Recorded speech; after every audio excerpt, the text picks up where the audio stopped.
მოგესალმებით, მივესალმებით ჩვენს მსმენელს, ეთერში ბოლნისის ხმა არის.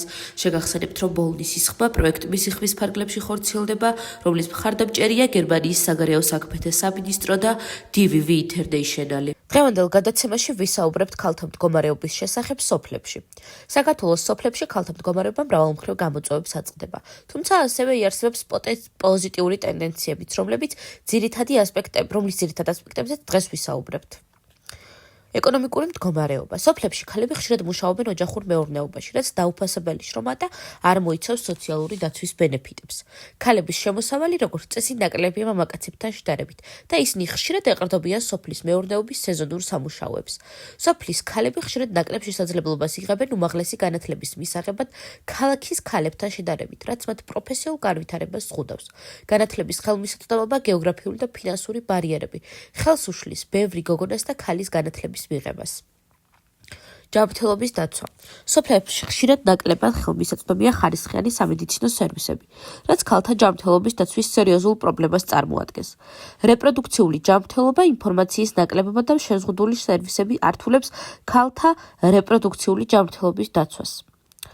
სოციალური და კულტურული მდგომარეობა. სოფლებში ქალები ხშირად უფრო მკაცრი ტრადიციული როლის შესრულების მოლოდინში არიან, რაც მათ სოციალურად ჩართულობას და დამოუკიდებლობას ზღუდავს. მიუხედავად გარკვეული პროგრესისა, გენდერული დისკრიმინაცია მაინც შეინიშნება და ეს განსაკუთრებით სოფლურ ადგილებში ვლინდება. საზოგადოებრივი და პოლიტიკური მონაწილეობა. ქალები შედარებით ნაკლებად არიან ჩართულები წარმოდგენილი ადგილობრივ მმართველობაში და სხვა გადაწყვეტილებების მიღების პროცესში. ქალთა აქტიურობა საზოგადოებრივ ცხოვრებაში იზრდება, თუმცა ჯერ კიდევ საჭიროებს მხარდაჭერას და წახალისებას. ქალების უფლებების გაუმჯობესება და მათთვის თანაბარი შესაძლებლობების შექმნა საქართველოს სოფლებში მნიშვნელოვანი გამოწვევაა, თუმცა ამ მიმართულებით სხვადასხვა ორგანიზაცია და სახელმწიფო პროგრამები მუშაობენ. ძალიან დიდი მადლობა იმისთვის, რომ იყავით ჩემი დღევანდელი გადაცემის მსმენელი. მე დღეისთვის გემშვიდობებით, ხოლო გიტოვებთ ჩვენს მეგობრებს თეთრი კარვიდან, მოусვიდეთ, იხალისეთ და ბედნიერ კვირას გისურვებთ.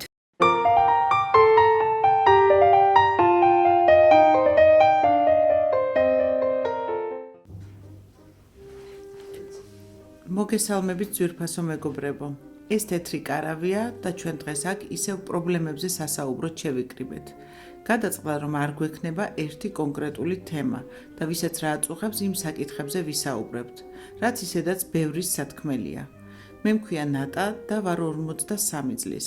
ვმუშაობ ერთ-ერთ კერძო კომპანიაში მენეჯერად, სადაც ძალიან ჯანსაღი და სასიამოვნო გარემოა. პროფესიონალებით დაკომპლექტებული არაჩვეულებრივი კოლექტივია და ანაზღაურებაც საკმაოდ კარგი მაქვს. ყოველი შემთხვევისთვის ამ ქვეყნის მდგომარეობიდან გამომდინარე, საწუწუნო ნამდვილად არაფერი მაქვს. მაგრამ მინდა გითხრათ, რომ ჩემი ხელფასის ნახევარი, თუ მეტი არა, მიდის ჩემი პენსიონერი დედის წამლებში. დედა ჩემი, რომელმაც მთელი ცხოვრება სკოლის პედაგოგად იმუშავა, მე რომ არ ვყავდე წამლები კი არა, პირდაპირ მნიშვნელობით შიმშილისთვის იქნებოდა განწირული. ჩვენ გაგვიმართლა, როგორც ამბობენ, ხელფასი არასდროს არ არის ბევრი და რა თქმა უნდა, მეც შემეძლო უფრო მეტის უფლება მიმეცა საკუთარი თავისთვის. უფრო მეტ ქვეყანაში მემოგზაურა და უფრო ხშირად მევლო შოპინგებზე. კიდევ ერთხელ ვამბობ, რომ არ წუწუნებ კი არა, ყოველდღე მადლობას ვეუბნები ღმერთს იმისთვის, რაც მაქვს. მაგრამ მიმოიხედეთ გარშემო, რატომ არ დაიმსახურეს ამ ქვეყნის მოხუცებმა ღირსეული სიბერე? ეს კაპიკები, რასაც მათ უხდიან მარტო წამლებში, ერთი კვირა არ ეყოფათ. წამლებში, რომლის ფასებიც ყოველდღიურად მატულობს და მატულობს. ეს არის ჩემი დიდი სატკივარი და დარწმუნებული ვარ ყველა იმ ოჯახის, სადაც პენსიონერები ჰყავთ. აღარაფერს ვამბობ იმ მარტოხელა პენსიონერებზე, რომელთა ცხოვრებაც უბრალოდ ტანჯვაა და მეტი არაფერი. მეგობრებო, მე მქვია ლუსია და მეც მინდა ჩემი აზრი დავაფიქსირო ერთ საკითხზე. ეს არის ნარკომანია. ეს პრობლემა წლიდან წლამდე კი არ გვარდება, პირიქით მატულობს და მატულობს. და თუ ადრე ამ სცენით უმეტესად მამაკაცები იყვნენ დაავადებულნი, ახლა როგორც ამბობენ, გოგონები ჭარბობენ. კი, ათასნაირი მკურნალობის მეთოდებია ახლა და მთავარია პაციენტმა მოინდომოს და ნარკომანია იკურნებაო. მაგრამ ამით მთავარი პრობლემა არ გვარდება. საიდან მოდის ეს სცენი? რატომ ირჩევს მოზარდი ამ საწამლავს, მაშინ როცა მთელი სამყარო მის წინაა გადაშლილი? სად არის ძაღლის თავი დამარხული? და ვის აწყობს ამდენი მოზარდი ნარკომანი ამ ქვეყანაში? აი აქედან უნდა დაიწყოს პრობლემის მოგვარება და არა უკვე ჩაშვებული ნარკომანის მკურნალობით. მე ერთ-ერთ უმაღლეს სასწავლებელში დამლაგებლად მუშაობდა. იმდენი ფაქტი მინახავს თავად, რომ გული გახეთქვაზე მაქვს. რატომ არიან ასეთი დეპრესიულები ეს ახალგაზრდები? სად დავუშვით შეცდომა? იქნებ ჩვენი მშობლების ბრალია ეს ყველაფერი. იმის, რომ ზედმეტი თავისუფლებით და ნაკლები პასუხისმგებლობით გავზარდეთ. ჩემს მეზობლად 2 წლის წინ 16 წლის ანგელოზივით გოგონა გარდაიცვალა. პირველად იყო ღამის კლუბში და ნარკოტიკის პირველად გასინჯა. მე მგონია, რომ ჩვენ ყველანი დამნაშავეები ვართ მათ წინაშე და გამოსავალიც ერთად უნდა ვეძებოთ. მოგესალმებით.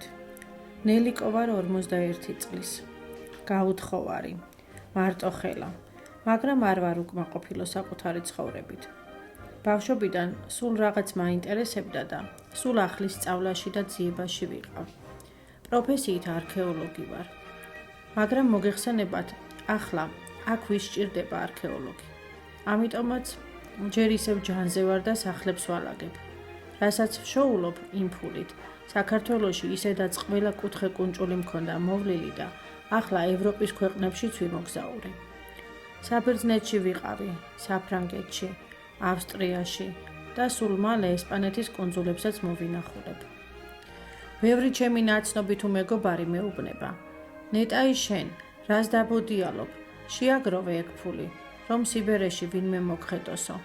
მეცინება, ესე იგი გამოდის, რომ მთელი ცხოვრება იმისთვის უნდა ვიცხოვრო და ვიშრომო, რომ სიბერეში მომვლელს გადავუხადო? იმ ქალებსაც უკვირთ, სახლებს ვისაც ვულაგებ, არ არიან ცუდი ადამიანები, მაგრამ რატომღაც გონიათ, რომ მარტო მდიდრებმა უნდა იმოგზაურონ. ახლა ესპანეთიდან რომ დავბრუნდები, ჩემს სახლს 1 წლით ვაქირავებ და კვიპროსზე მივემგზავრები, სადაც ხატწერა უნდა შევისწავლო. ჩემი ნამუშევრების ფოტოები გავაგზავნე და მოწვევაც მომივიდა. მაგრამ ჯერ არავის ვეუბნები, თორემ იმდენ სიზამენ შეიძლება გადამაფიქრებინონ. მოკლედ რა, მე ვფიქრობ, რომ ჩვენი ქართველი ქალების მთავარი პრობლემა იცით რა არის?